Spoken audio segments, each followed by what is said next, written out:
Hello, everybody. It's good to be with you again. On Wednesday, we looked at the first verse of one of Paul's personal letters, as opposed to one of the letters to one of the churches that he'd planted or was planning on visiting. Today, we look at the concluding verse of that book. So I'm going to read from 1 Timothy chapter 6, and it's verse 21.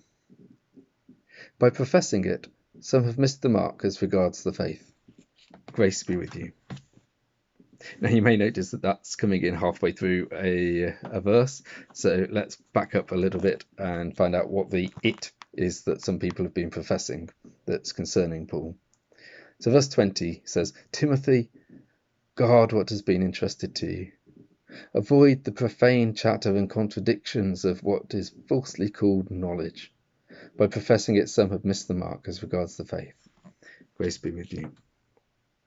So you see, Paul is really concerned that there are people in the church where Timothy finds himself who are chattering profanely and contradicting what has been taught by Paul and presumably by Timothy as well.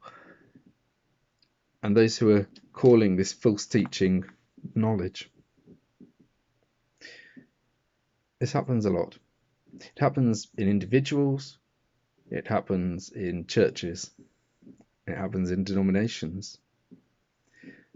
You'll so often find that when a Christian ends up leaving the faith and they say that it's because they feel that the doctrines of the church just aren't real, aren't appropriate today, it's so often the case that they are adopting some practice or belief, they're sinning in some way, that they would rather give up God than give up what they're doing. And so they claim that the passages are archaic or need to be interpreted in a certain light, or they try to make things up to justify their own behavior, their own beliefs. We need to let the Bible talk for itself. God inspired the Bible. He knew what was going to be written in it. He let the authors have free will in writing it, but when it was done, he had what he wanted in it.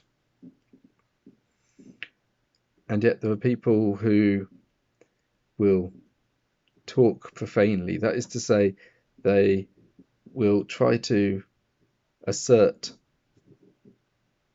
cultural, societal morals onto the Gospels. So they'll try to put a naturalistic, materialistic lens over what they read and come up with all sorts of reasons to be skeptical about what it says and be far more critical of it than they would be any other book, because they would prefer to read false doctrines and believe what they want to believe than allow God to challenge them, to speak to them, and to see them change. We sadly so often see that people will come up with something that is completely contrary to the biblical reckoning of something, and they'll call it knowledge. They'll say, this is true, this is real, this is what it really means. What we had before was archaic, it was anachronistic, it was culturally bound, but now we're free from it and we can do whatever it is that we want to do. The thing is, we don't need to change the Bible to reach people where they're at. By way of example, this week I was out at Pop-Up Church for the homeless people, the street workers in the city centre, and it was wonderful. It was fantastic. I love this part of ministry. It's probably the single most enjoyable part of my week, to go out onto the streets of Plymouth, set up outside a shut garage with a guitar and some hot chocolates, and talk and sing praise songs to God. And this week I shared the story of the prodigal son. It was an amazing time. It was wonderful. It really was. The people were interacting with it. You know, they got what this prodigal son had gone through. Because some of them had been through it too. They'd left home. They'd lost whatever wealth they'd got with them and had ended up with no money and no friends and were left in horrible situations. They understood that it would be scary to go back home because you didn't know what reception you were going to receive, whether you'd be welcomed back or beaten to a pulp. They got it. They were interacting with it. They were cheering for the prodigal. They were saying, "Oh, it's awful, isn't it? What's this dad gonna do?" It felt like how it probably was when Jesus first said it.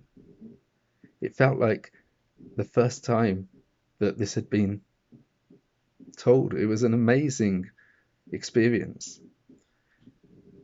And they understood it. They got it. They understood that Jesus took the punishment.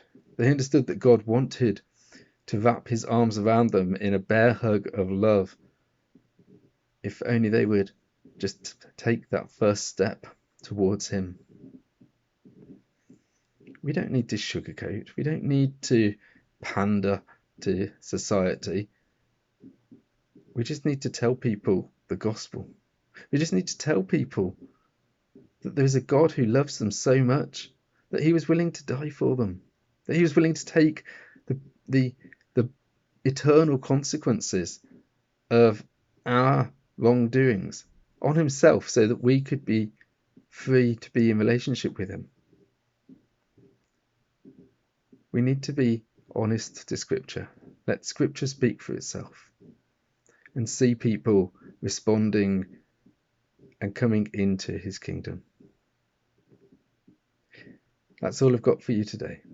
Next week we'll be looking at another pastoral letter, another one of the letters to an individual. I hope that you keep safe and keep well until then. God bless.